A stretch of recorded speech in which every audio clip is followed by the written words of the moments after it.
And here we come. Where did my camera go? My camera device doesn't want to show up, so you guys are just hearing ghosts of me and Z right now. Haha. Uh, hello, hello. Hello, hello. There Woo! I am. All right, so welcome to the Fifth Planet Keyforge kickoff show. Right, like this is the first feature match set that I have, and I have with me, of course, my guest Z. I think the cat was pulling on my cords too. But yeah, so Yeah, I'm here. We're gonna watch some Keyforge today. yep, we are in contention with Tabletop Royale, but if you guys are catching us on the backside, that's fine too. The games aren't going to actually start until 8:30, but we're going to do a quick rundown of all the stuff that we got going on with the featured matches that we're going to do. So without further ado, I will give you guys. Actually, I don't want to do the kickoff. Let's just go ahead and do a group. Like, let's look at the group and where the group is heading and stuff. So this is the group that we're covering today, Group A, and the matchup that we're going to be going against is JayPower versus JustAGuyPlayin. These guys are basically both well-known players in the community, both playing for very powerful teams, and should be a pretty great match. I heard Z, I heard you know a little bit about JustAGuyPlayin, so why don't you tell us about him?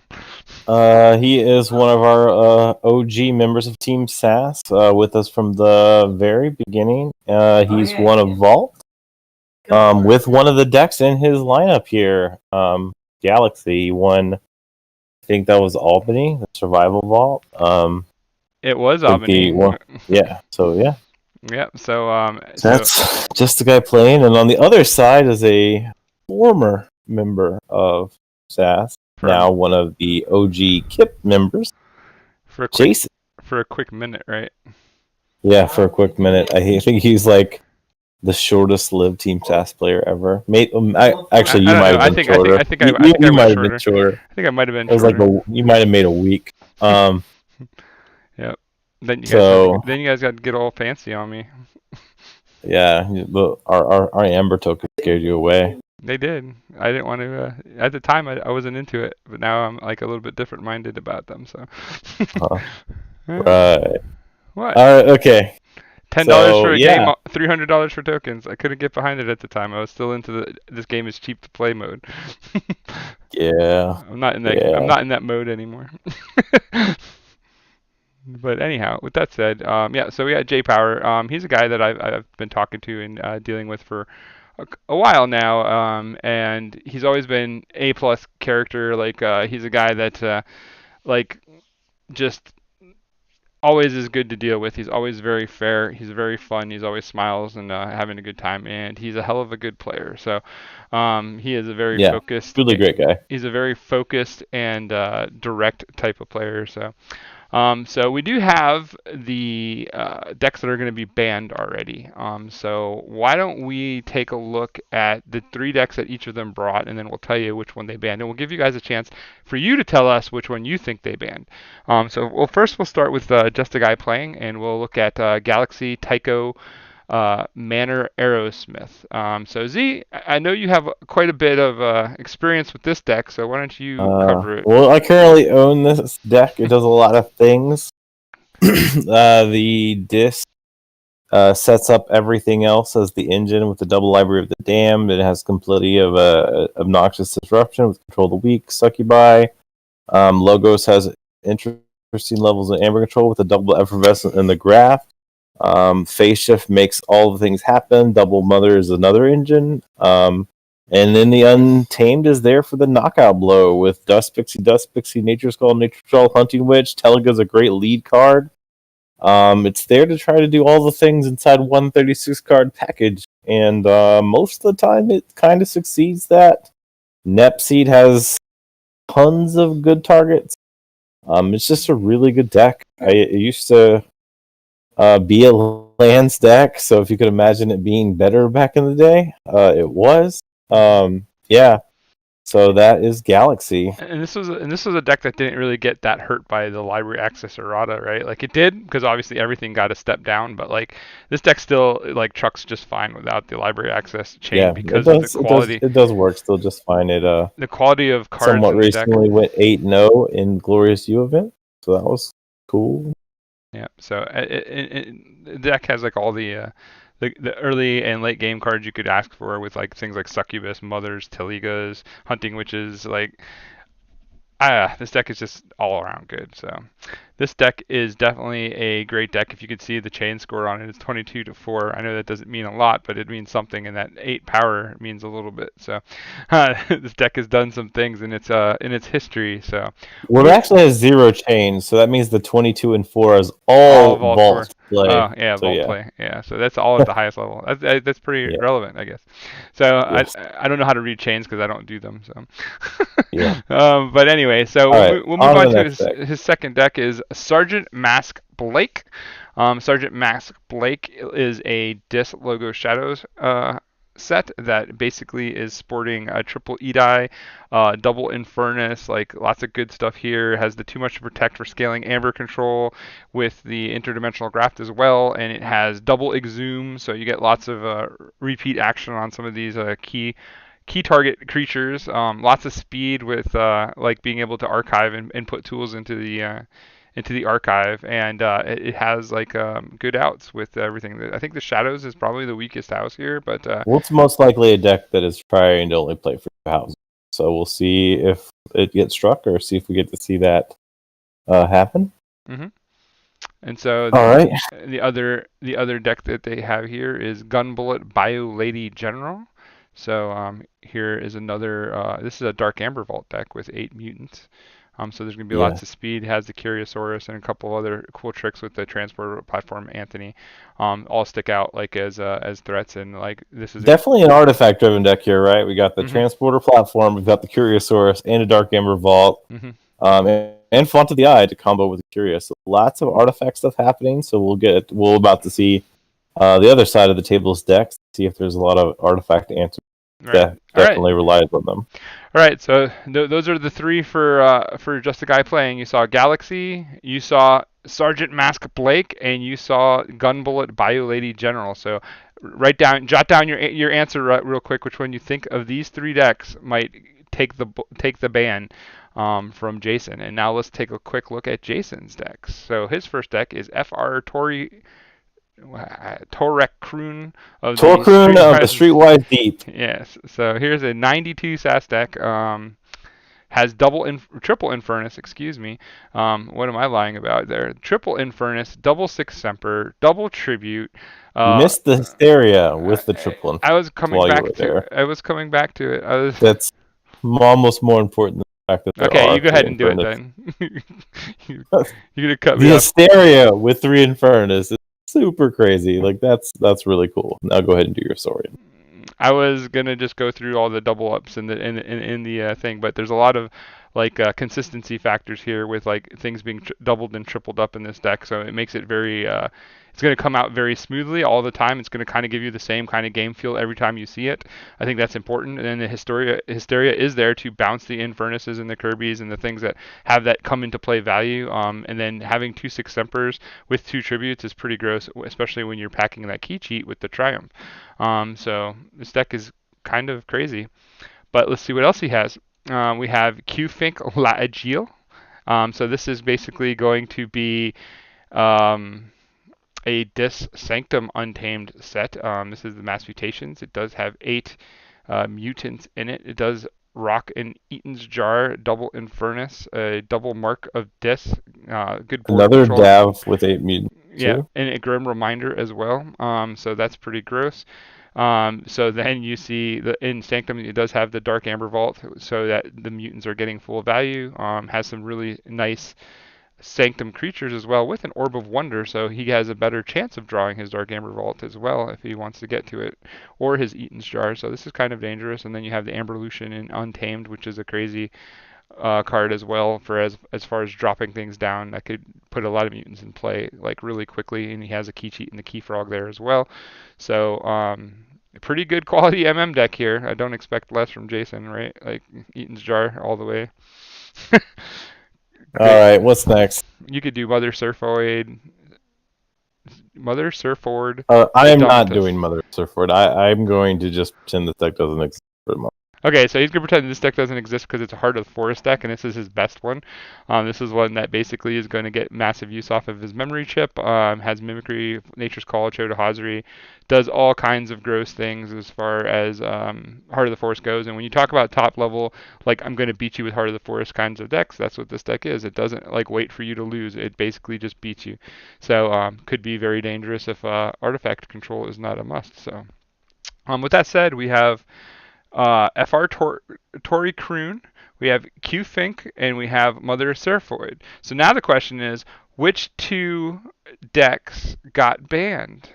So that is the question. We know the answer to this already, so we will share it with you after if you guys want to take some guesses. So I'll give you a couple seconds to do so. But I'll say so.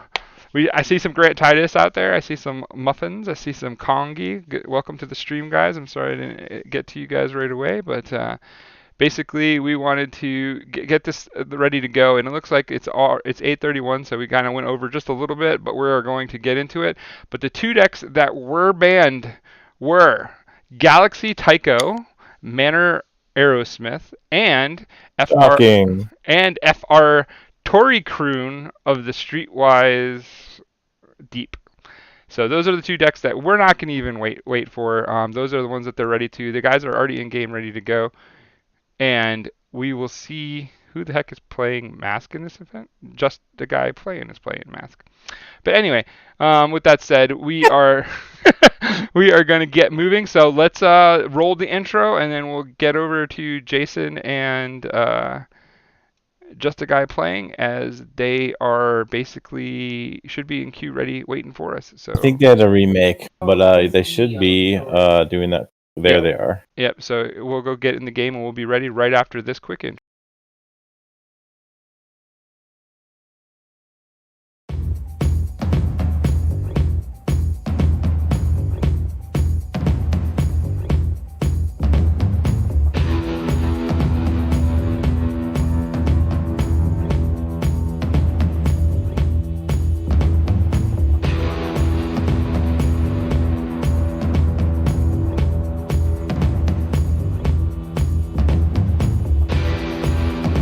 Today's feature puts JayPower versus Just a Guy Playing. JayPower is from Team Kip, and this is his first appearance in the KFPL. He is a Heart of the Forest champion. Just a Guy Playing from Team SAS is a Vault Tour winner and was a top 16 participant in Season 1. So let's take a look at the keys to victory with 5th Planet Keyforge and Big Z.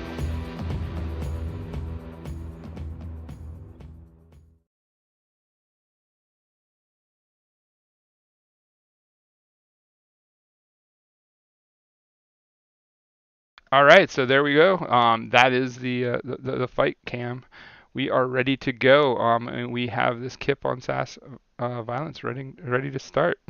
So let's see if they are ready to go. We have the screen up. Let's go.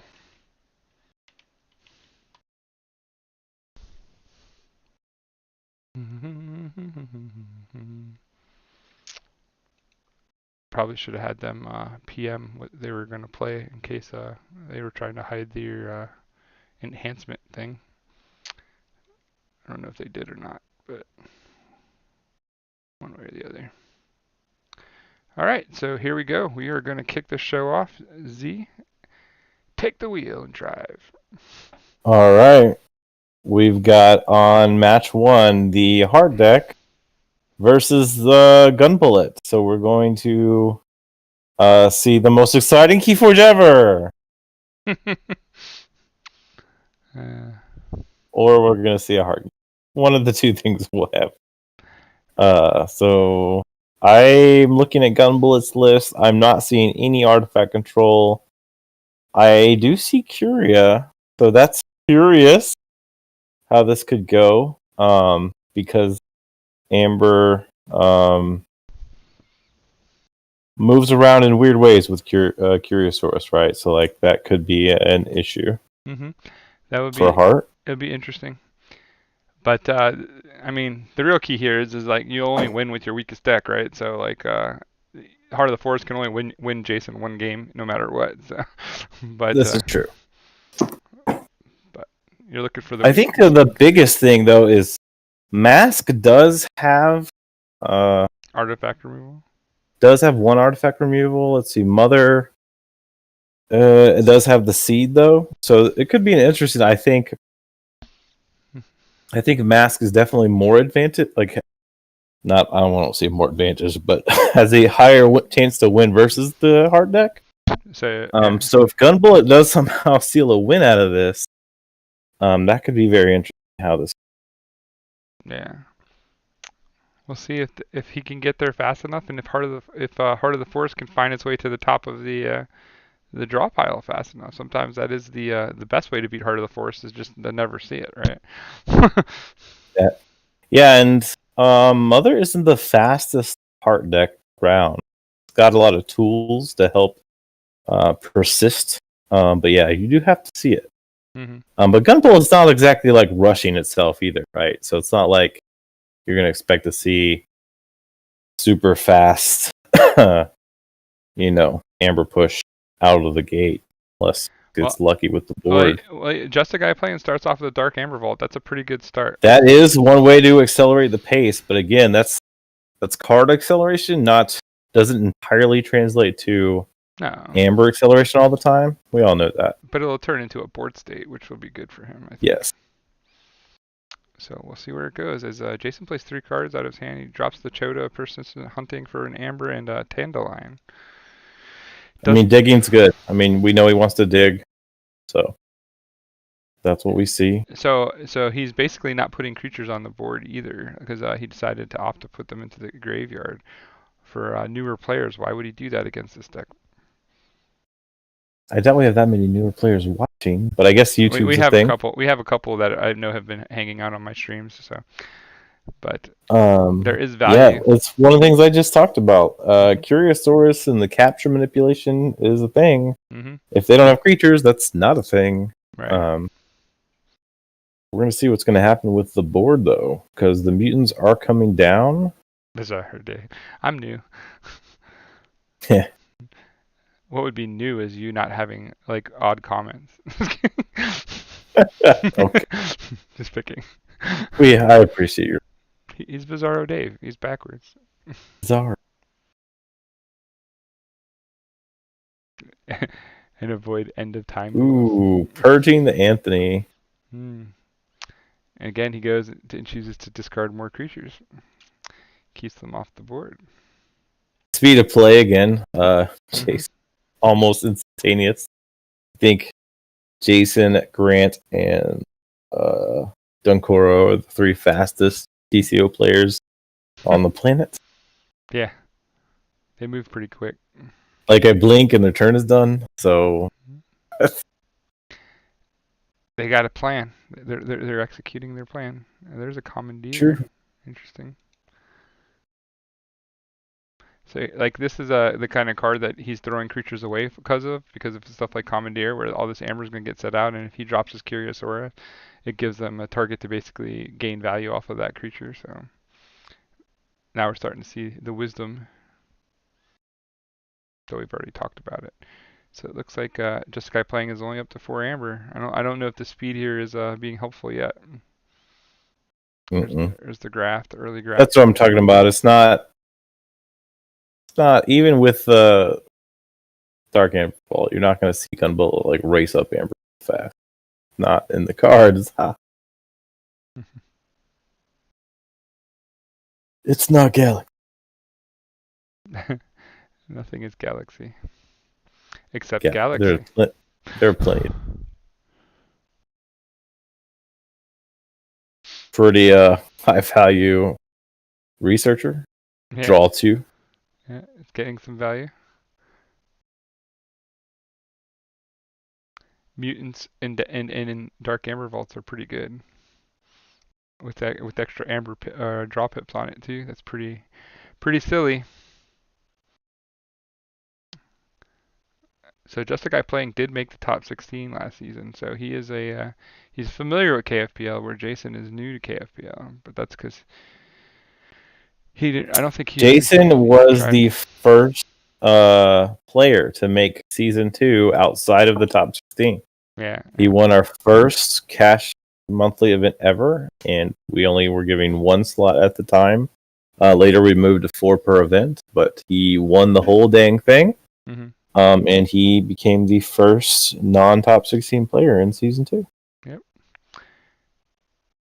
And surprisingly enough, he's not playing the deck that he won with. I think Ooglik is on that one. Yeah, the deck is registered to a player, but not him. Mm-hmm.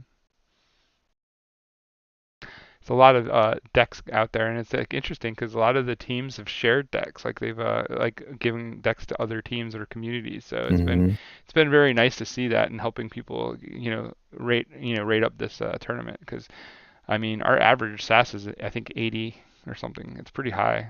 So there's a lot of really high quality decks in the league. You can check that out in the links in the Discord. They're pinned under the league and the general tab, I believe, right? Mm-hmm. So if you want to go see what kind of decks you're playing with, I've done a couple of shows on them already. And this Sunday we'll be going over some of the metrics. So make sure you join us on Sunday at 2 o'clock for our recap show. And hopefully by then we'll have some people report their games because so far nobody has reported a game yet. I think I heard a game finish today, but I haven't seen the result in the results log. So Yeah. we might be sending in a reminder tomorrow to make sure you fill out the form when you finish your games. There's the tag list. Muffin is all on it. She's taking care of our Discord for us, or our chat. So thank you, Muffins. So looking at the game here, do I care about Baron here, or am I just reaping out pushing for Amber? Throws that Bulwark finish, I guess, without taking damage. And then they'll still get to key. So that makes sense.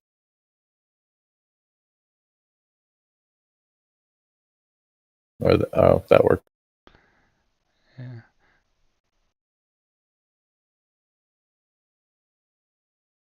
Interesting.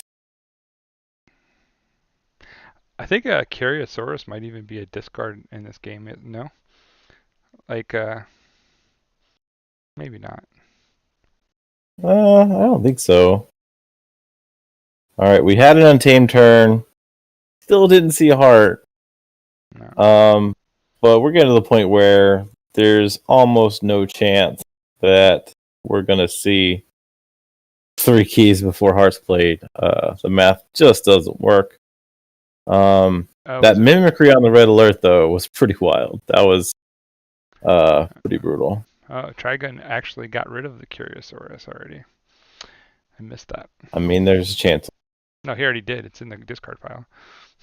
Yeah, but it can come back. Oh yeah, it'll definitely be back at some point. Yeah.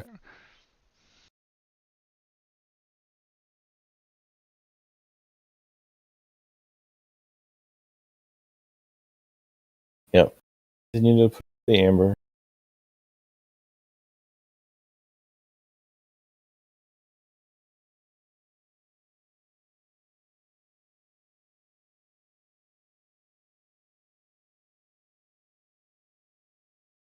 Logo turn. Killing Hexpion to accelerate his draw. Looking for the one card that matters.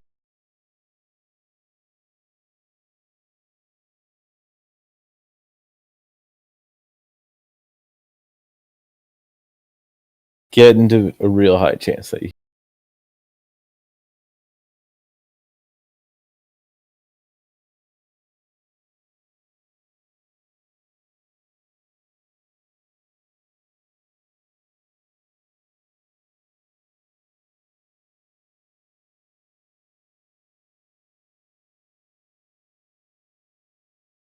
I don't think it's that bad of luck for Jason because I'm pretty sure that he's going to draw to it. There's only 5 cards left in his deck, and I don't know if he can get to his 3rd key before he drops it. I mean, the only scenario where it's bad luck is if they forge in their 3rd key. There you go. Game's on timeout. That's really it. Yeah.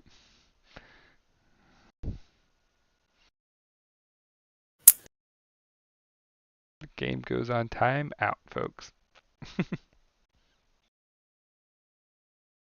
Here's where things I'm not going to say get interesting because they don't get interesting. They get very different, very un-Keyforge like real fast. And there's Andrew, the 64. He's one of the newer players that just started playing the game and has been looking for content and people, so he's cheering on the quote unquote pros.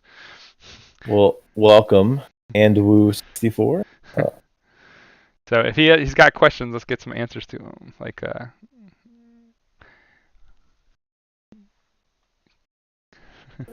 So for hard deck to win, it needs ways to burst key. I guess we have plenty of time to look at this. well, he's How's got Mother doing? How's Mother Surfer Domitius doing this Jupiter? well, the way he usually does it is he'll hoard up all his, like, usually he has memory chip in play by now too, which is odd that he doesn't, but he'll start to archive everything that is untamed, and then he'll have a huge bursty untamed with full moon, and he'll use his Chota with his Nature's Call to basically get 2 keys for one in one bursty turn. So that is the way that I usually see this end, and he does have a mimicry as well, so he could do some really crazy stuff here. So Mm, he does have, like, he doesn't need you to do much, honestly,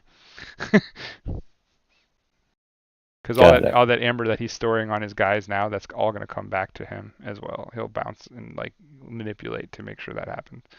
But this is the slowest start I've seen for his deck as far as the Heart of the Forest Yeah, goes. we still don't see Chip in play, which by now we assume it is in hand or archive, or it's that one card in there. So that not having memory chip at this point, that's probably the best luck Luke has had in the matchup. The fact that memory trap wasn't online early, Yeah. because I think had it been, we could have actually been closer to an in-game scenario already. Yeah, absolutely. But nah. This is going to take a minute, but it'll go.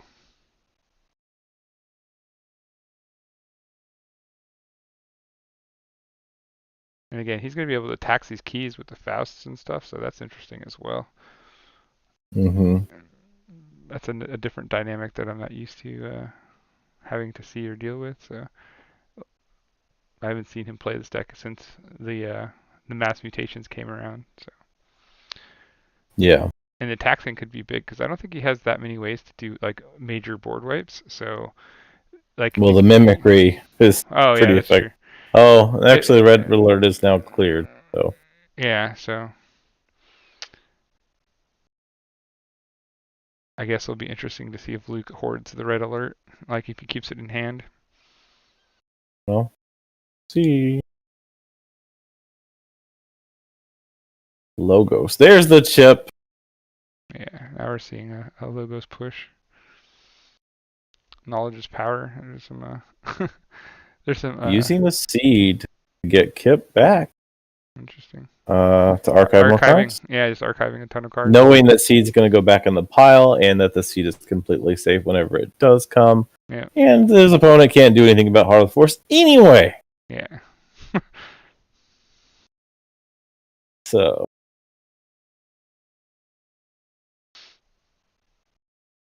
Luke's got a pretty thick hand already too, so like drawing cards like is the only way he really draws cards is off of that battery with the Lyco alien.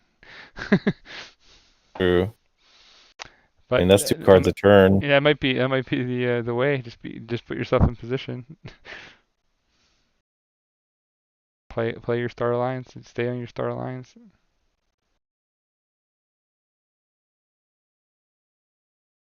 Yep. Jason's not like silly enough to usually to put himself in a position where you're going to be able to spike him because he's at 0 keys. So getting 1 key for Jason is not a bad thing. That's exactly where he wants to be to set up his 2 key turn. So it's just a bad trap. Like this deck play is really crazy, and I think that I know Jason knows where he's going with the deck, and I don't know if Yeah. there's really a way for Luke to. I mean, the chip now that it's out is going to have plenty of time and turn to Yeah. set up what he needs to do. But going Sanctum here means he probably is discarding a bunch. Yep. Probably better than just doing the art. I bet you Jason supports chess clocks. He plays super fast. I imagine most of Kip for them. Along with Dave here on our channel today. Dave's a fast player too, though. Yes. He's not as fast as Jason. Jason's might be the fastest player I've seen on TCO. I feel like I never have downtime to think with Jason. Jason and Grant, just their cards are on the board. It just hey, there's the other double draw. Mm-hmm. Nice. So now he has a little bit of a wiggle room there. I guess Luke could very easily end up with a scenario where his whole whole deck is in his hand. It's kind of where he wants to be, though, right? I don't know if that matters. Like, I just Why trying to not? think what that means. Yeah. So In Gun Bullet? now he's got both his Seismo entanglers out too. That's something else I kind of like skimmed over and didn't talk about. But now he locks out 2 of your houses from reaping as well. So that's Interesting enough, with that Cutthroat and Graph here, depending on what's in Luke's hand right now, he could potentially make his opponent forge here. Jason wants to forge like that. Like, right now, though? Why not? Like, because then Luke goes to 2 and he's stuck on 2, and then he's in a perfect position to get to his double key with the Chota. You'll see. It'll happen. We'll see. We'll see. We'll see. It'll happen.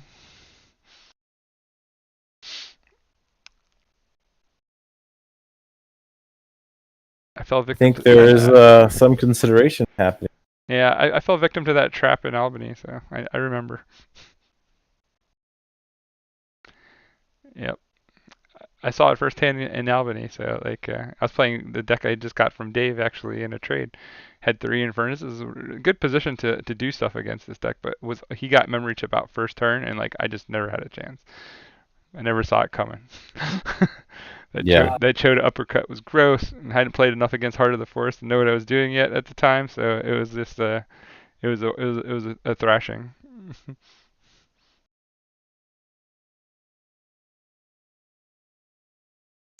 And the worst part about this deck is even if you have one form of artifact control, it's not enough because the Nepenthe Seed will just bring the heart back. Like you got to choose your poisons, and like it's just so much value in this deck. This is probably the best Heart of the Forest deck in the world, in my opinion, from what I've seen. So it just does so much. It's so good.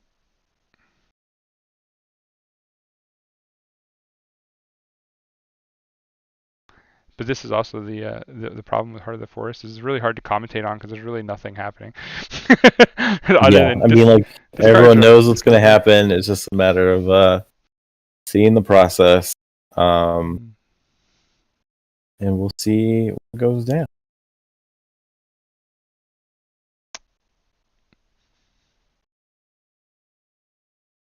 Lieutenant Gorvenal doesn't have anything to fight either, so he's not like that's a good thing not to have out either because if you're fighting, he's gaining amber and then he can jump that amber back to you. So he's jockeying really well with his position for this first key to basically get into a spot where he can set up his game win. And like he already has 8 cards archived, so I'm guessing he's pretty close.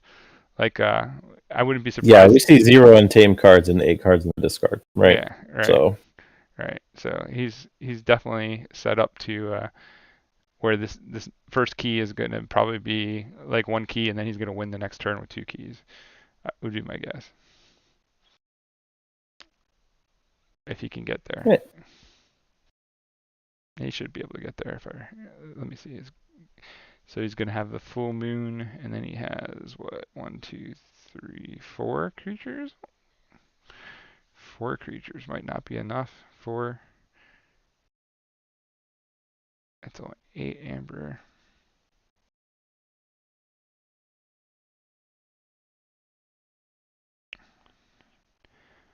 It would be interesting. Because I think he's going to need some amber to get to his 3rd key. He can't go from 0, I don't think, but I could be very wrong with that. Yeah. We'll see. Oh yeah, he can seed the full moon too. That's a good point, Justice. Good call, Eric. That is probably it. 2 full moons with 4 creatures is quite good.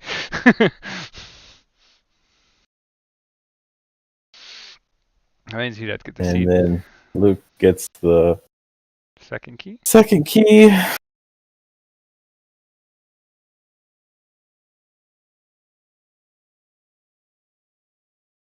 So Jason has like basically 3 amber because he could take that ardent hero up with a nature's call or something too if he wanted to. I don't think he Yeah. will. I don't think he will. I think he'll use it on his own stuff with a double, like if he can get the double full moon moving. But it might not be worth the double full moon at this point because that's a turn he has to wait. But I think he's got time still because, like I said, Just Guy Playing doesn't really have a way to give him more amber because he has nothing to fight, and Jason is keeping the board relatively clear. Font is not going to help him here. Nature's Call definitely. He's in range. If he drops nature or the if he drops the Nepenthe seed, then he's just it's gone. Spoils of War. Ooh, that would be pretty good. Yeah. Luke's just drawing more cards. But the biggest Drawing problem, more. the biggest problem with giving Jason quote unquote his second key is that you guarantee him he can go off for his double key because he's gonna have all that amber now too. So it's a trap. Like if there was if I had an Admiral Akbar pop up head right now. I mean, but you say trap, but there's nothing. It's It's not. not sneaky. It's there's no way around it. Yeah. Certain decks.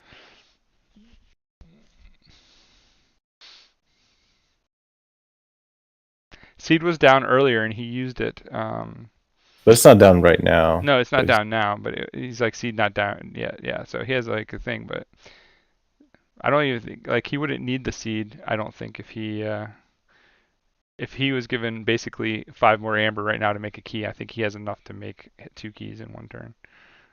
I think he can generate 8 amber at this point.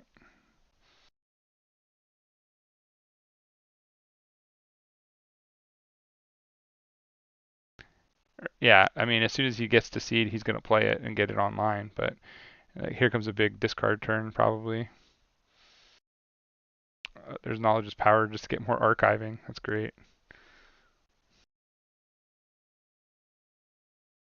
10 cards in the archive. That's all. 10 cards. If he hasn't redrawn scene yet, like I'd be surprised. Let's see. Yeah, there's absolutely 0 untamed in the discard pile at this point. So chances are he probably has his whole untamed hand archived away yeah, or in his hand, which means we're gonna like once that seed hits, it's game over. There's nothing Luke can do at that point. yep. Just gotta watch it happen.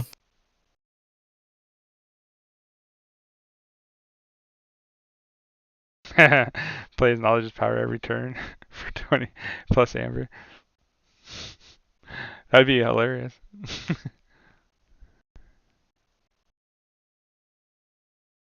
27 viewers for our first our first matchup. That's pretty good. Thank you guys for showing up and watching. Hopefully it's enjoyable, even though the first match is the Heart of the Forest match. Gag gag.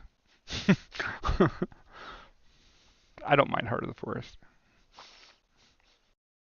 Z on the other hand, he minds.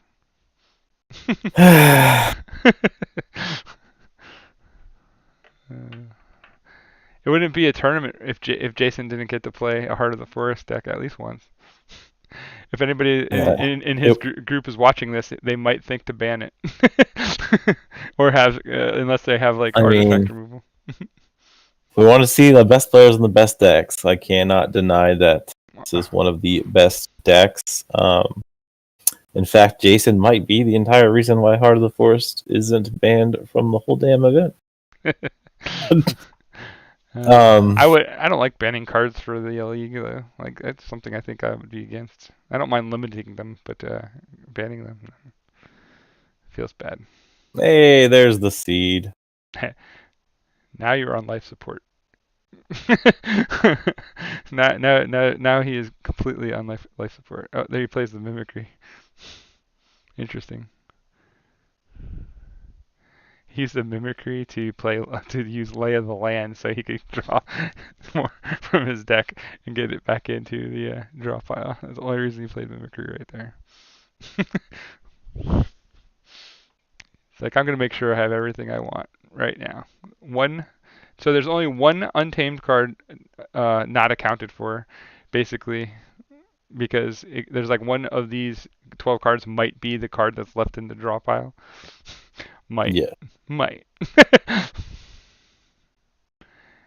He's holding all his answers, but there really are no answers. Yeah, I think there's can be like some slightly clever manipulations here, but I don't think they're going to lead to At this, positive results. yeah, at this point, like, well, does he have a key? He doesn't have a key out in this deck, right? That's the he would need a key out, and even a key out, I don't think would help him because Yeah, that doesn't do anything. No. he still has to give back all the amber to Jason to make his second key, which is when Yeah. Jason goes, "Thank you very much, I'll play Chota now," and it's game over. I mean, if he does like put amber on all his creatures, that's a pretty expensive key though, right? With Faust. I mean, Call can just take Yeah, you could. Oh Faust yeah, out. you could just nature's call it out off. Yeah, there's nothing he can do. Not even close.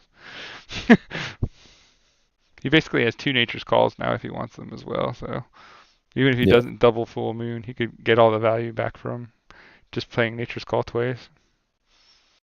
Doesn't even have to get rid of Faust. Honestly, he could just bounce the two amber creatures.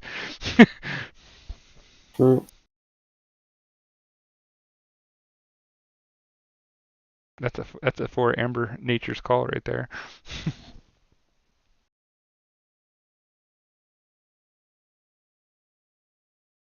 Answers quotation marks. Gonna be crazy.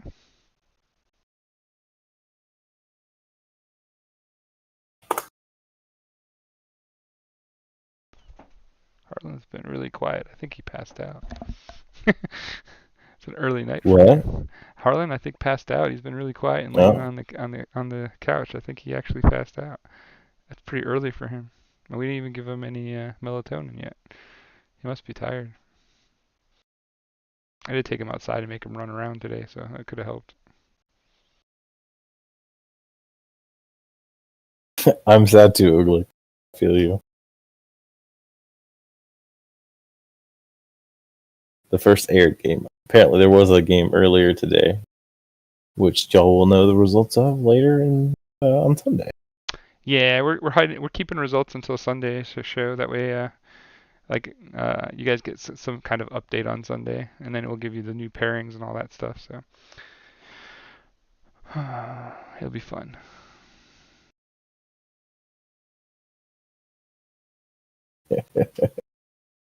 Team Heart of the.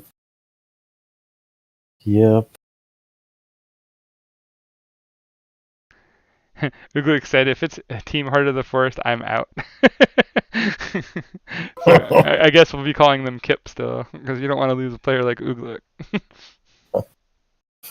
We can make room on Team Sass for Ugly. Any team in the world would be happy to have Uglik.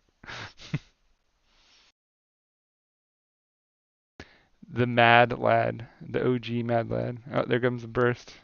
Da da da da da. Here, hold this for me. Hold my beer. Here comes the nature's call. Oh, that was just equalizing it all back to one dude. Mm-hmm.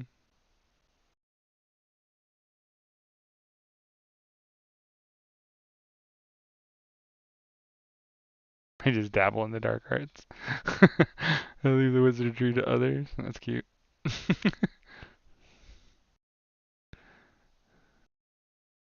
I have two Heart of the Forest decks myself, so I do like I them. did not own that card. It's sad. It's not sad. It's sad.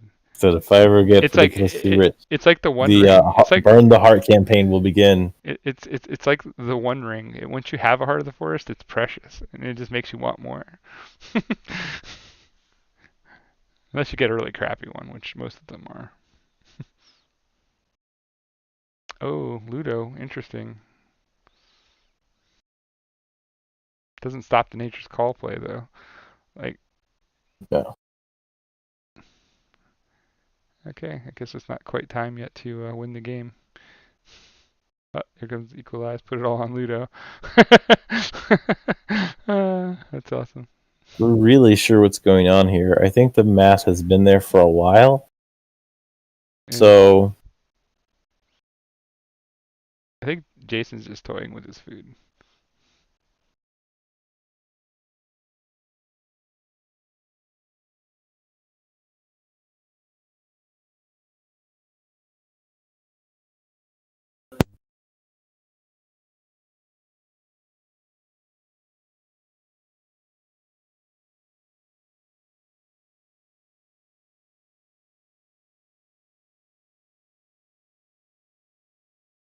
Yeah, Faust is interesting. But if you bounce the Ludo, like that's 8 amber for you. Like that's bursted right there. That puts you at 10. Yeah, I'm pretty sure Jason could find 4 more amber with a hand he has. yeah. I think, like I said, I think the math has been more than enough. Yeah, because Faust doesn't matter if there's no amber on creatures, so. No.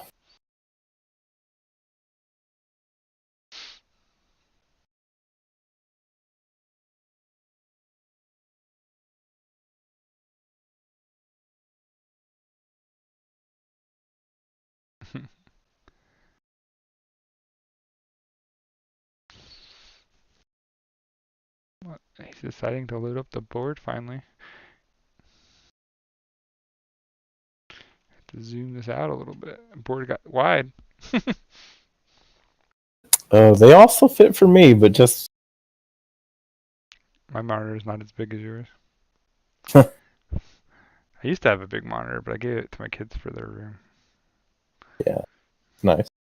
Probably Well, gets plenty of use. when I get my third monitor, it's going to be a big monitor, and these two will become my supplementary. Yeah.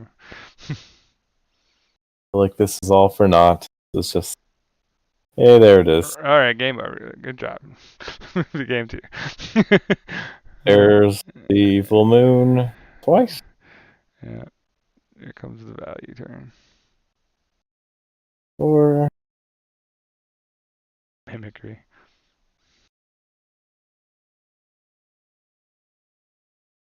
He mimicked the free market. Soda. Boom, number 1. Here goes the Nature's Call. Take all that amber back from the Ludo and bring Chota back to hand.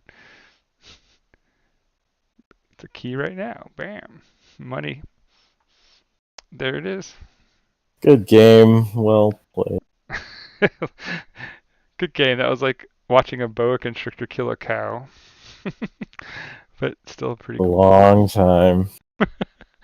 All right. So that was That's game 1 of the KFPL. If anyone's still awake, we're gonna now move on to game 2. If you're just tuning in, you didn't miss anything. Game 1 goes to Heart of the Forest. Jason over Luke. They were talking about who will just make. Luke is making. What do you mean, Kongi? He could have waited it out. Like he had no chance to win that game. Period. Like that game was over a long time ago. Yes, so that is the beauty of Triad, right? What Andrew's saying there, One Star Peeps is saying, like you're only as good as your weakest deck in Triad. So like it's winning the first game with the dominant deck is fine because you still have to win with your other deck, which all the decks that you're going to see here are going to be pretty high quality. So don't fool yourself thinking that people aren't playing monsters, but it's going to happen. But all right, let's move it down to the game. It looks like these guys are good to go.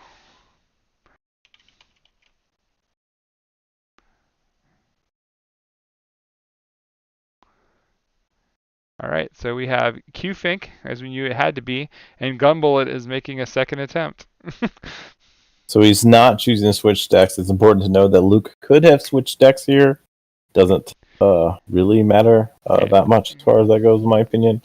But he did choose to today with Gunbullet. Yeah. So I think So these are the matchups that I think that that Just a Guy Playing is basically was looking at, was like, how do I beat Q Think twice? And I think he feels good about it.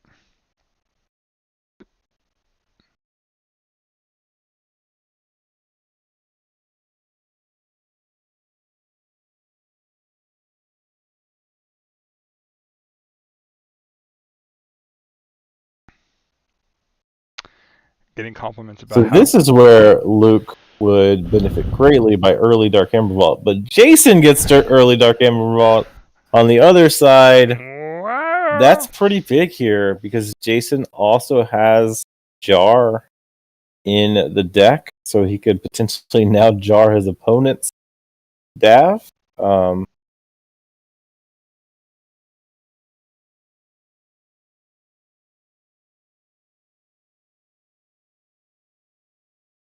All right, guys, save your pleasantries for after. We can do this in the post-game interview. They are discussing how people chose to play the previous deck, so that's yeah. Turn 1 Dav on Jason's side is significant in the matchup, sure. We'll see if Luke can find his before it gets jarred out of existence. Discarding the Curia must have been a tactic that it was discovered in practice. I mean, you would know. I don't practice with him. I didn't. Oh, and a turn skip. Mark of Dis lands on the Faust for a skip right there. Old school controller weak style. So we've seen a turn skip and early Dav to put Luke And an Orb of Wonder now too. in kind of a hole. Like, this is pretty much best case scenario. Other than the Grim Minder getting it discarded, that was kind of rough. Yeah. With no value there. But other than that, everything is lined up. Well, he's got pretty ideally. Having the Orb of Wonder now, though, he has like a safety valve too if Luke floods the board, because he can go grab his Gateway to Dis, right? Or he can go grab his Eaton's Jar if he wanted to. Like, I mean, I would imagine we would see the orb come real soon and knock out. Oh, it's not going to be Jar. Well, maybe Jason's okay with the Jar coming, or he just had a lot of.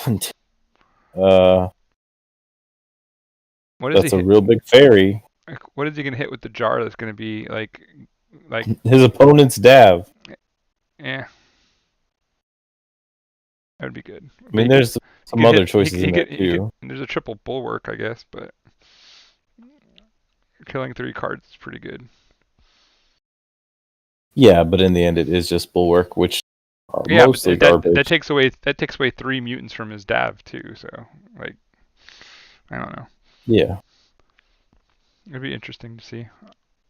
I don't think Eaton's Jar is the breaker of this deck of this match right now. But there's the orb in a dis turn.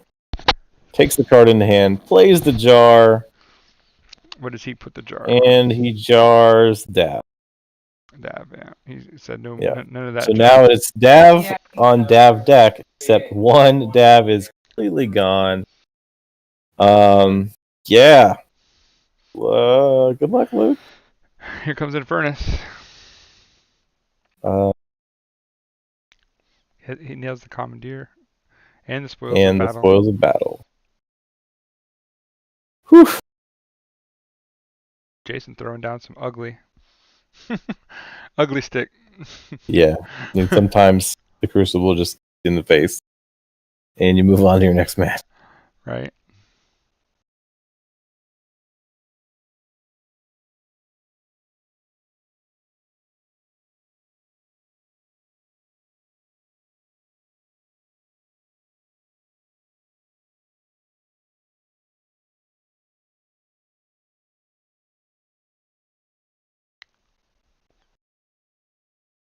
Triad is so brutal. I mean, it goes fast. Other than the freaking heart thing. Goes fast. Other than the heart thing. Yeah, this was a Dav versus Dav game. This is now I don't know. Like, their Sassets are almost identical. Like, right now, that is not the case. Gun Bullet just got like wrecked by 10 sass or something. Yeah, Eaton's jar is like pretty oppressive. It's weird though because sometimes it just whiffs. Sometimes the stuff that's great in their deck is also in your deck. Like it is a great card. Yeah. It is oddly, I don't know. I thought it was to be a little bit better than it actually is, but against some decks, it is game winning for sure. Yeah. I have 2 4 E-die decks. I would really not want to see Eaton's jar.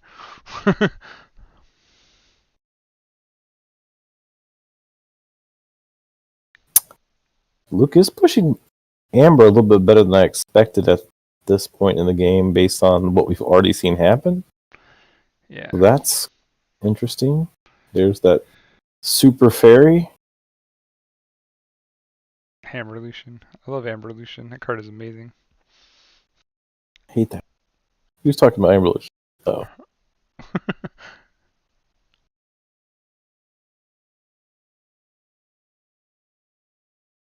At least it's fixed. Yeah, at least it's not crazy anymore as far as like the way it sorts itself. Yeah.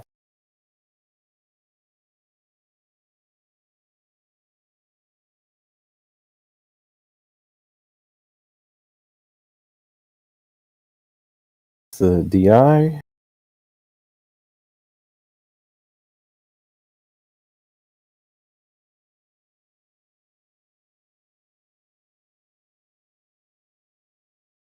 Chant. Interesting. Loading Does he up. have a way to kill the fairy? Tertiate. Good value here for Tertiate. Kills 2, 2 doesn't for kill any 1. of his own. Kills 1 of his Probably own. removes the ward on Anthony so that he can bounce it on a Star Alliance turn. Yeah, it would be a good play. Yeah, it's pretty solid Tertiate. Assuming that it is Anthony, Seth, and Fairy. Yep. Saurian Egg. Hate that. I mean, that was a really solid burst. What's Q-Fink's Amber Control look like? Double Infernus, Gorvenal, Pismire, Technofiend, Waking Nightmare. It doesn't really have a lot of Amber Control, right? yeah, it's not the best. It does have like a little bit of touching here and there, but it doesn't have like that big pullback. So, like taking a bunch of amber doesn't really hurt you. You could really put the floor down on it. I was expecting to see Star Alliance here. Maybe he didn't draw any because Anthony could have taken it all back here. Free markets, big first. That's a real good free markets for Amber. Yeah, I'm guessing he's just trying to tempo and stay ahead here. Like he's got 2 more amber on the board still.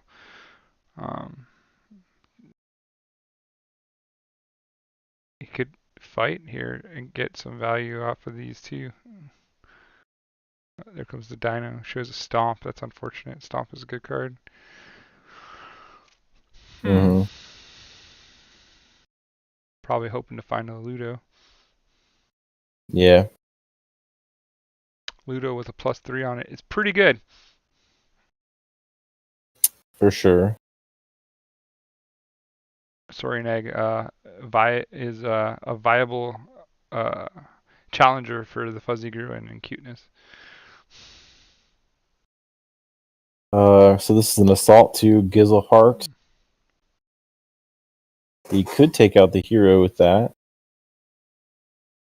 Get the 1 Amber back and get a hero off the board. Wow, he actually, yeah, that makes sense why we're seeing Sanctum this turn, to see true a billion of them. So yeah, he'll let the Forge happen, but go up to what? Looks like 8 himself. Unless he just kills the champion and removes the wards. They'll put him at 7. Yeah.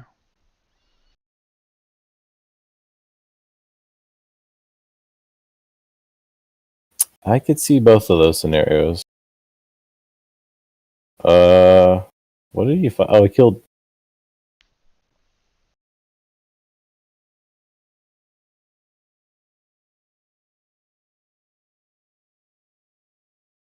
All right, fighting. Still keeping him down, so that's big.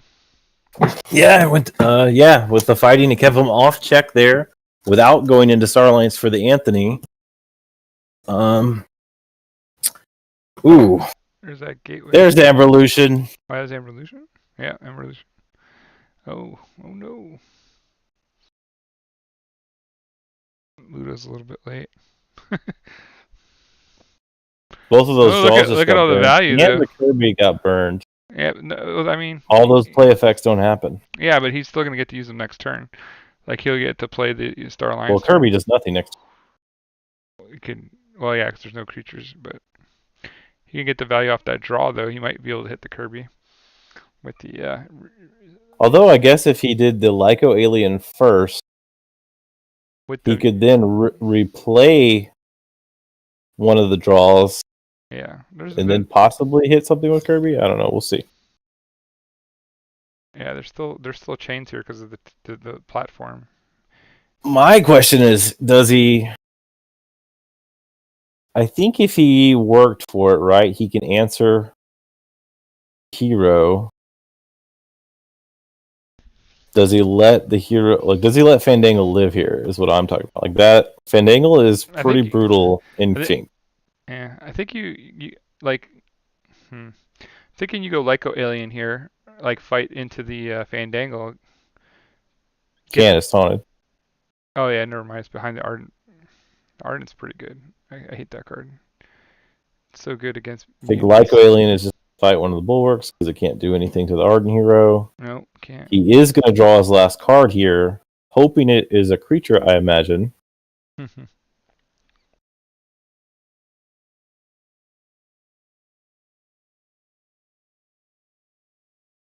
And then if he wants to, he could definitely draw a card right now. Yeah, he could recycle and draw 2 cards. Oh no, 1 card because he doesn't have Dav. One.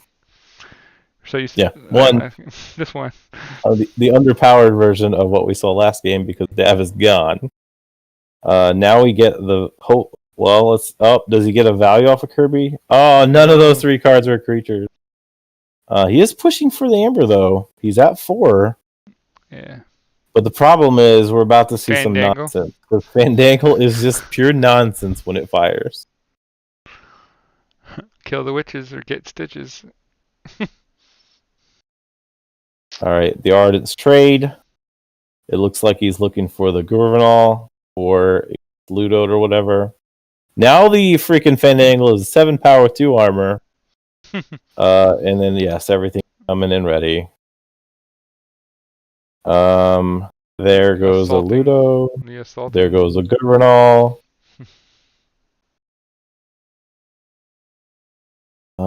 Yeah, and he's just murdering everything now. Murder is a nice way to put it. that was a massacre. Fandango, folks. Turn. Fandango, folks. Who wins games. Don't kill the witches; they'll leave you in stitches. I am still very surprised how close this is right now because technically Luke is still up, not really, but technically. And the start of this was like perfect for G. Yeah, it was as good as it could get, right? Like. Yeah. But we'll see if. Now Luke is. I mean, I think Luke knew he was playing behind no matter what the score was. Well, I think he just does what he's been doing, right? He just tempo the key, like put himself on check and just keep doing it. Like that's all he can do right now.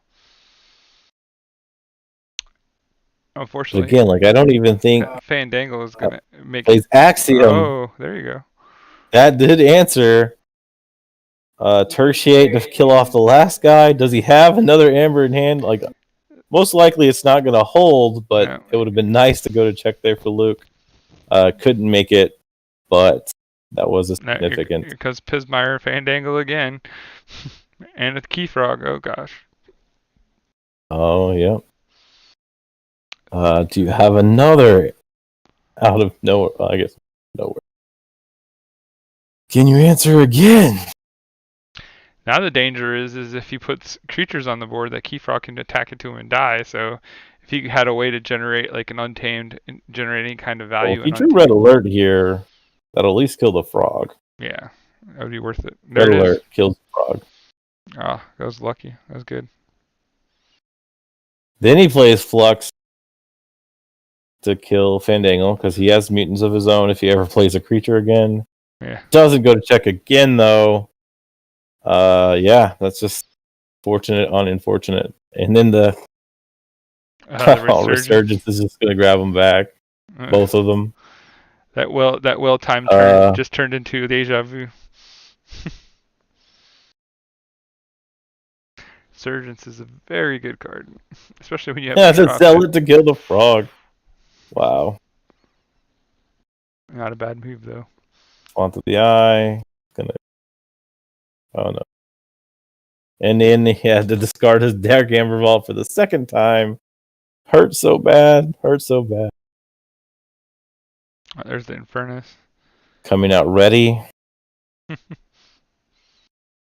And that's a Tertiate and Gurvanol. Mark of Dis. Unfortunately for Jason, can't put him into house.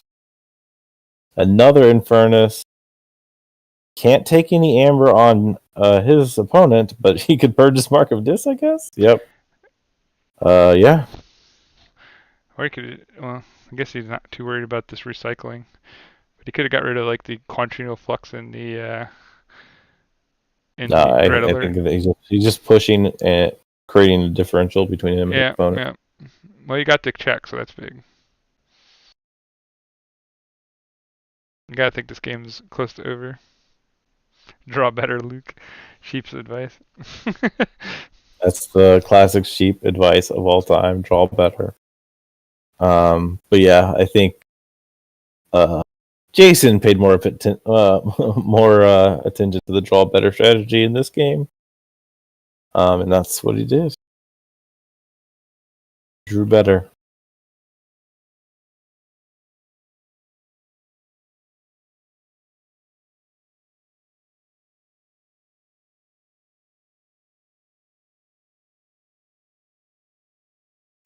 There is Anthony, but that's pretty much immediately answered. It does buy him a turn at least. Yes, but at this point... But with that Fandangle on the board still, jeez. Like what? Mark of Dis. Yeah, there it is. Good night, sweetheart. Good game. Well played.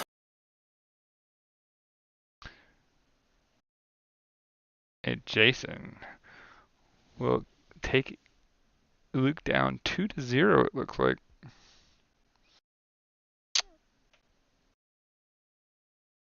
It didn't buy him much. Yes. For those that are watching, stick around. I do believe they're going to come on for interviews as well, right?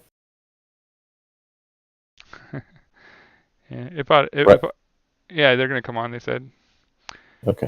So we'll bring them on and let them chit-chat with us a bit. Good game, guys. All right. Well, let's get these guys up here and have. We got to close our call and call them. Yeah, or we can add them too, I think. But either way, let me mute Z while he figures that out, and we'll be right back with some live talking with the two participants. So give us a sec.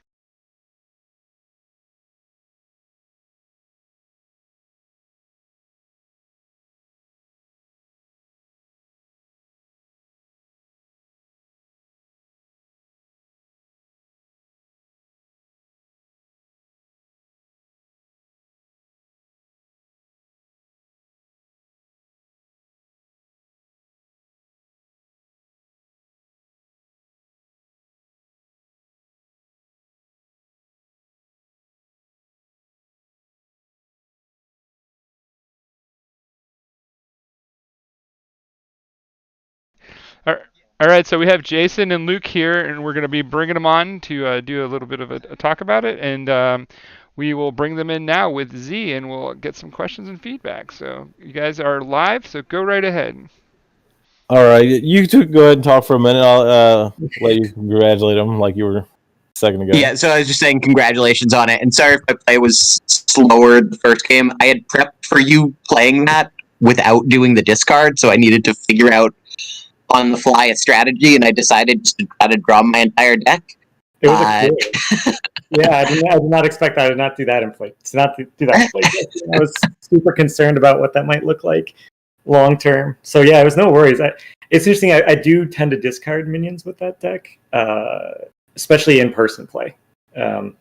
Yeah. So At the end, sorry, go ahead. I was going to say it reduces decision points in game and speeds up the match. So that's why I do that a lot of times. Unless I need to play a minion. At the end, my goal was just to try to get Faust on the board and keep him there so you couldn't go over him, but you had enough in your archive that you could still go over him. Well, the Equalize, I top decked the Equalize, which was super fortunate. I mean, the first one I was ready for. The second one, that was good fortune. I mean, I could have hit Knowledge's Power too, but double sync rules much at the. And the second game, what I was really afraid of and trying to avoid was you hitting your dab before I got my dab, so you could jar that. Because there's no great second choice for the jar in that deck. No. For your deck. It's funny, we were doing practice matchups, and one of the practice matchups we were realizing, like, oh wait, the things that most people would jar if they can't jar the dab, you can't jar. Yeah. Because you have two copies of yourself. Exactly. The only thing that was a legitimate jar target that would be impactful was if I hit your transporter platform before you played it too. So it was either those were my two. That was really interesting. I was debating that with Nathan, and I thought that was a more likely target than he did.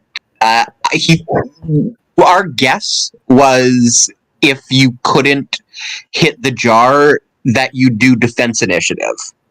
That would have been a good choice too. Yep, that was my third choice. Yep, that's basically the ordering we had it pegged in. Y'all basically covered most of the questions that I had thought of in your little back and forth here. Was whether you practice, what were your thoughts about before?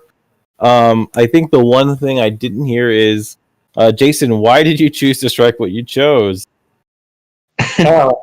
I hate Galaxy. It ruins my day every time. I've never beat it. It's instant ban for me. Can I be honest? Sorry, go ahead. Yeah, that's it. You beat me in Albany with it. So yeah, and then we were in the player few with it. So we were pretty confident that with this set of 3 decks versus 3 decks, that you were going to ban Galaxy to the extent that I didn't actually practice Galaxy against you. Yeah, at least I don't think you're playing Galaxy. That was fair. Right? I wasn't sure if you were going to ban Streetwise or Fink in this matchup. That was my conundrum. So one question I have for you, Luke, is your one deck had some artifact control in it, and you chose not to play it first. Was there what was the reason behind that? Did you assume he wouldn't play Heart of the Forest first? No. What I wanted to avoid was being in a third game where I was playing my no artifact control deck against his Heart of the Forest. So my thought was, if he leads with his Heart of the Forest and does win, I feel like I have a shot to just think with both of the other ones. Got it. How about your strike, Luke? What was the Elijah Bind striking? Torcreen or whatever it was? FR. Streetwise. We call it Streetwise because he's Streetwise, that one. Yeah, so at first I considered Heart of the Forest, but I felt like with how strong his other decks were, I just needed to try to beat the Heart of the Forest, and that often comes down to if I can race, but obviously I couldn't in this instance. I just thought Gunvolt is not really a racing deck, so that's a hard ask, right? Yeah, I would have preferred. Obviously, I was kind of hoping Jason left his Heart of the Forest for his anchor. I guess that's the question of. I know he has a soft spot for Heart of the Forest. Does he lead with it or does he anchor with it? So there was that question. Yeah. So in this specific matchup, it made sense to lead because I figured if you ran if you if you would have run your no artifact control first and pulled off a win, then the odds I was going to win in that specific matchup with Heart of Forest is really tough. So I figured I could probably get a win out of 2 games with Mother, but it would have. I felt I needed to lead with it in this series. Not always. Honestly, Math would have been a harder call to beat. Yeah. Oh yeah. Right. It was not pretty in my playtest. I can't imagine the playtesting was too happy. No, it's very fast. It only has to play 2 halves. Yep. Yeah, in hindsight, I would have been better off leading the other direction, but I didn't know which you were. But in the end, I think would have had to beat Fink, or so. Yeah, that second game, I assumed if I had led with my artifact control and beat your Heart of the Forest deck, you would have just run the Heart of the Forest deck again. And so that we're in the same place there. But yeah, Tor, I did not like the triple Infernus Hysteria. That could destroy everything. I also the double Six Emperor, double Tribute, like you have a lot of things that I mean it just had so many questions that I was pretty confident my deck wouldn't be able to produce. The 2 decks wouldn't be able to produce answers at the rate your deck asks questions, which is why I banned it. That makes sense. That makes sense. I mean, in our playtesting, we saw Streetwise was favored against both those 2 decks, so it makes sense. So, Luke, did you even think about switching decks in between rounds? No. I felt more confident against Fink with Gun because of... On that note, I was super surprised how close you were, because at the very beginning of that, like, Jason lands Dav turn 1. You're digging for it. He lands the Orb of Wonder. I'm like, okay, Luke's Dav's done, and this game is going to be real lopsided.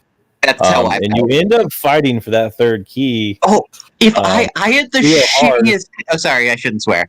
I had the crappiest hands.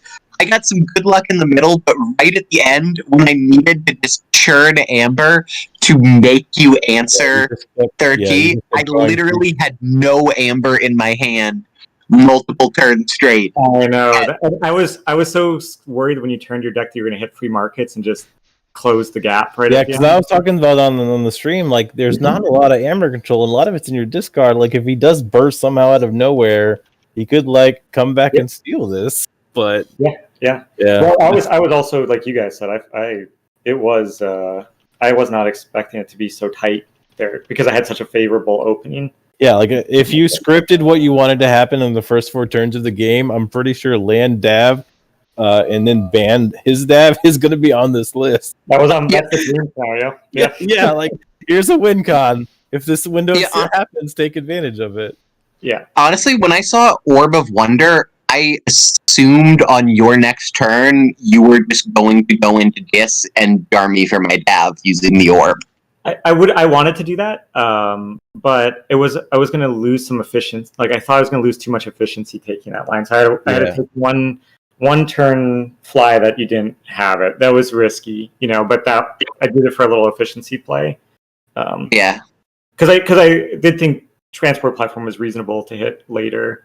So, like, I didn't feel it was all or nothing, but it was a big deal to hit Dav. I mean, let's not understate how important. Yeah, because in the end of it, like, so many of his he hadn't played a single mutant with a draw on him yet either. So I was just like hitting it there. I was like, oh, it's like you're losing so much, like, value immediately. Yeah, that hurt.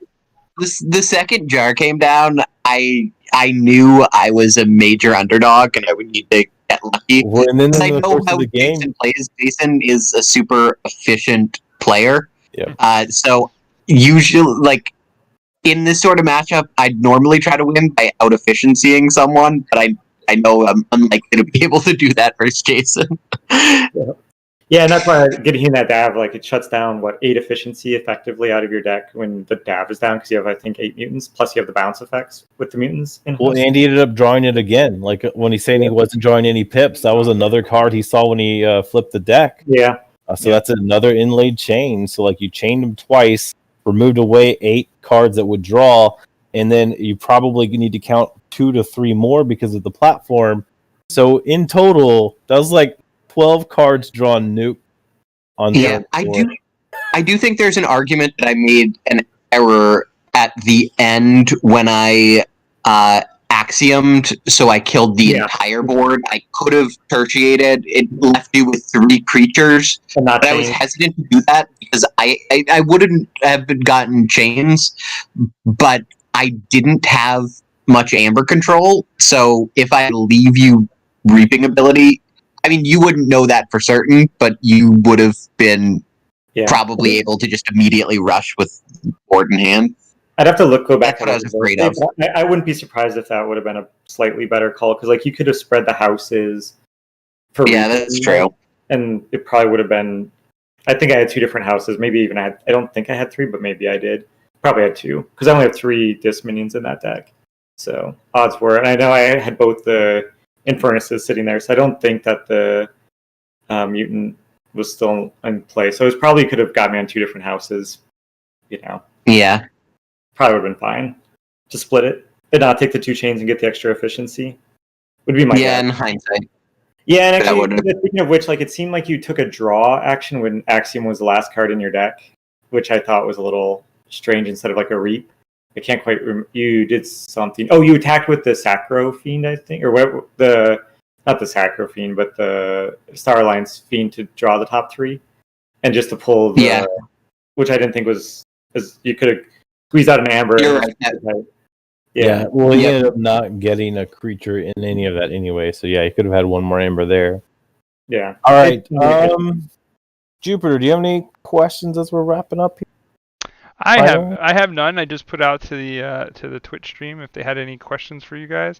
So give them a second or 2 to see if there's anybody that has any questions. But I think we covered most of everything. Game well played, Jason. A little bit pretty dominant, but I think you did get off to a pretty nut draw on the second go round. So Jason, you'll be the one filling out the form that is pinned. You'll be our first person to fill out the form, so we'll make sure that is working. Thank you guys for putting the event on. You guys do a wonderful job. Thank you. I'm excited. Very well run. Hopefully you guys like the effort that we put in. I made you guys a sweet intro too, so it was amazing. I know, it was cool. It's gonna be really impressed with what you guys are doing. It's gonna be my theme for the year. We appreciate that. We're here to see Keyforge played, and until the world resets, this is at least something for people to get engaged with. And I think we're probably going to shut down a little bit while we're prepping for match 2 of the night of our doubleheader. We have Flaming Hobo versus Shaka. It's a Reap Out versus KFPL. So tune in to see that in about, what do we got on the clock? 45 minutes ish. So we're going to be back at 10:15 is when we'll be coming back, and we'll have a special guest commentator for that game as one-star peeps Andrew is going to join us, since it's an ABR type affair, and he has a vested interest in it. So it'll be fun to listen to Andrew again. And thank you, Jason and Luke, for taking the time to come in and talk. And as you can see, this is the spirit of Keyforge. Even at the end of the game, the people are so friendly. It's not like in some other games where people get bitter and mad and go soak somewhere. It's like always interactive talk and basically people sharing like things that happen in the game and stuff. And Keyforge is a brilliant game, and I thank you guys so much for being ambassadors for it. Yeah, thank you. Keep up the Keyforge awesomeness. We appreciate it.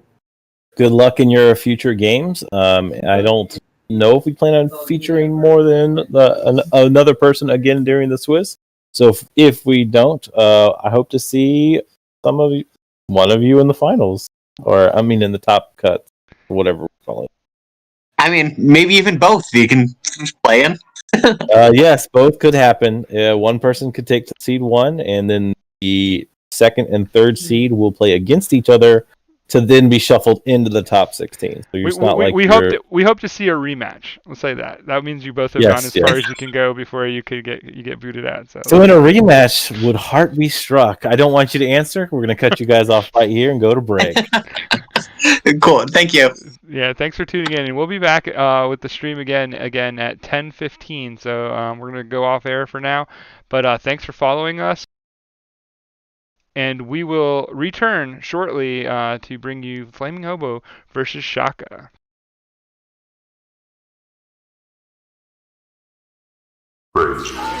Kidding. I see.